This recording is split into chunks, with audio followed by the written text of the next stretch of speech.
First is what is referencing. Now I'm going to discuss this from three different perspectives. One is from the research community, entire community. So for research community, it is very important that anything which is newly written is giving due credits to the previously written aspects on the same topic, right? So acknowledging and giving credit to those who helped you arrive at your argument, to the entire community, basically. And that community I'm talking about from the perspective of your topic. So anyone and everyone who has written anything on your topic which you have relied on or referred to for reaching your own conclusions and arguments is someone that you need to give due acknowledgement to. That acknowledgement can be given in a couple of ways, which we will discuss in just a short while. But just to point it out, yes, that due acknowledgement for anyone and everyone who has helped you arrive at your conclusions after making your arguments more persuasively. For readers, displaying all the sources of all the borrowed ideas and concepts. So the reader needs to know where all you have borrowed your ideas and concepts from.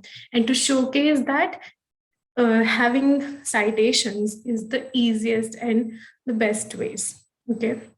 For yourself, of course, you need to have your own satisfaction, right? That, okay, if I have borrowed something from somewhere else, then I need to acknowledge it. I don't need to pass it off as my own work when it's not really my own work.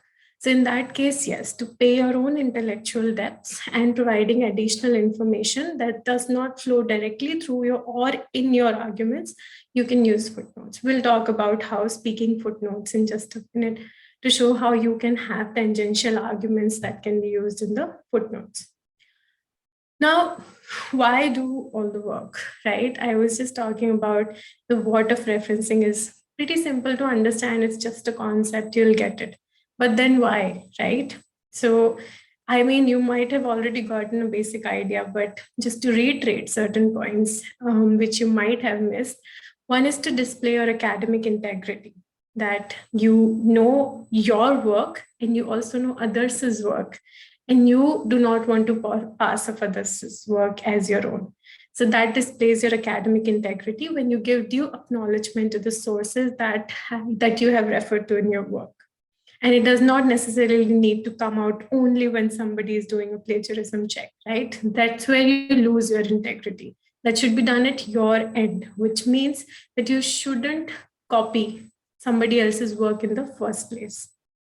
Now, second is to make writing more persuasive. As I told you, that sometimes you saying something versus 10 different people saying that same thing. And in those 10 different people, if there are some influential people, very well-known, eminent academicians or scholars, then you versus you having the backing of those eminent scholars makes a world of difference, right? So an argument which is made by just you versus an argument which is made by you and 10 different people, the latter is going to definitely hold more persuasive value. Not to say that your argument cannot be more logical and therefore more valid, but it's just to show that if others are also saying it along with you, that probably makes more sense that, a community is backing your argument. Third is so that the readers can locate, track, and develop information further if they wish to. And this means that because in citations you give sufficient address to the topic or the source that you're using, that anybody who's looking at it can directly reach that source if they have access to relevant databases. So that they're able to locate and track that information and develop it further if they wish to. References are important. Now, fourth is to demonstrate expertise.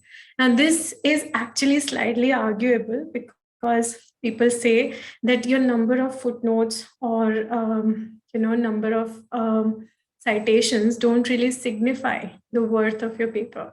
Rather, it's the argument and the way they are made is what signifies the worth. And to be fair, if you look at some great articles that are published in Harvard and Oxford Law Reviews, etc., you will realize that not all the articles are having 200 footnotes, but many of them are having 400 as well. So does that conclusively prove that either of those are better than the other? No, nothing like that. It completely depends on the topic that you have chosen, the approach that you have undertaken, and the methodology that you have followed in your paper.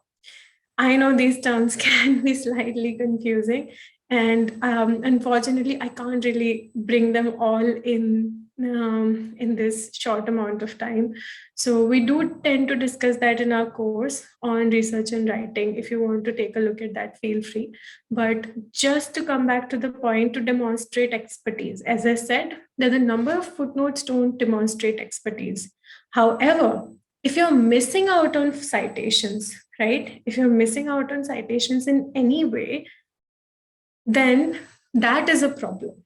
That would definitely showcase your lack of expertise. If there is, let's say, for instance, if I'm writing a paper on comparative public law, let's say meaning of comparative or how the misapplication of comparative public law. Mark Tushnet has written, books and books on this particular topic. And somehow, if I'm writing a paper on the same topic and I miss out on all of his writings, and he has written hundreds of articles on the same and a couple of books. So if I completely miss out on Mark Tushnet's work, if I'm writing on comparative public law, the need for it or the correct way to approach it, then chances are a person who knows this particular phenomenon, that yes, Mark Tushnet exists, his work exists in this area, and he knows this area very well, then chances are that they will think, okay, something could possibly be wrong with my paper because I've not even remotely touched upon what Mark Tushnet has said. And without going through it, without even having it in my bibliography, how did I manage to write an article on it, right? Now, that is again not to say that it is entirely impossible to do such a thing, but it slightly creates a doubt in the reader, especially someone who is aware of this area, who understands this area. And chances are that if you're trying to publish at a good journal in the said area, editors over there will be aware of this area. So to demonstrate expertise, you need to cite and cite right. Next point is to enhance presentation and create an impression. This is something which I've just written it down, but I don't 100% agree with it. Again, this completely depends on your topic and the way you are approaching a certain topic, that your number of citations will matter. But of course, if you're citing something, whether it has been appropriately cited or not, is definitely going to create an impression on at least the first impression on the mind of the editor.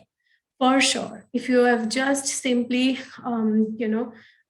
just simply, randomly written stuff in the footnotes and no proper format, no appropriate style guide which is followed, then in that case, chances are that you will be missing out on something important. Now, also your sincerity becomes questionable once you don't put in everything in the manner in which it is required. Finally, of course, to avoid plagiarism. If you are borrowing something and it is not being cited, it is plagiarism, as simple as that. It doesn't matter if you didn't know about it, if you knew about it, knowingly did it anyway, doesn't matter. That is immaterial, completely immaterial, and it is going to be plagiarism.